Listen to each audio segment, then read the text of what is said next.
अंधेरा इतना घना था कि जैसे खुद आसमान ने धरती को अपने आगोश में समेट लिया है। सांसों की गर्मी भी इस काले साए में ठंडी पड़ रही थी और हवेली का गलियारा मौत के सन्नाटे में डूबा हुआ था, जिसमें न जाने कितनी कहानियां छिपी हुई थीं।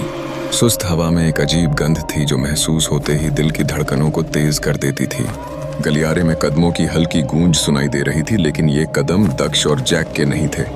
कोई और मौजूद था, एक अदृश्य साया जो उन्हें लगातार देख रहा था।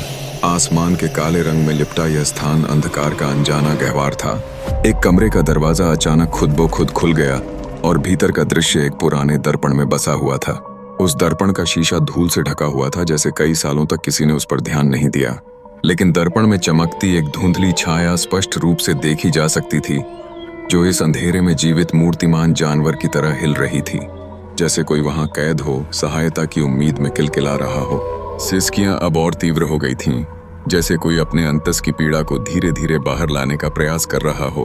दर्पण के पास एक पुरानी डायरी पड़ी हुई थी, जिसके पन्ने हवा की लहरों से अनुक्रम में पलट रहे थे।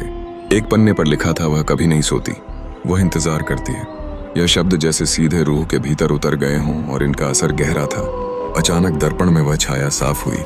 वह एक औरत थी जिसके चेहरे पर खून के धब्बे थे और उसकी आंखें एक बंजर मैदान की तरह खाली थीं, लेकिन उसकी नजरें सीधे दक्ष और जैक की ओर गड़ गई थीं।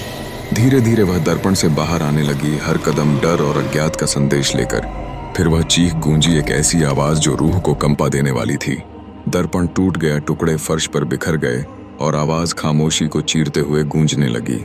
लेकिन उस औरत की हंसी अब भी हवेली में बसी हुई थी, जैसे वह एक अंधेरी गली में बैठकर अपने जख्मों की कहानी बयान कर रही हो।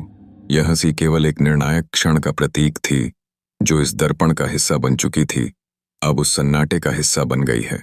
क्या शीशे की वो छाया सचमुच बाहर आएगी? अगले भाग में जानिए। आगे क्या हुआ जानने के लिए अगला भाग देखें। अगर वीडियो आपको पसंद आई हो तो लाइक करें और चैनल को सब्सक्राइब करना ना भूलें।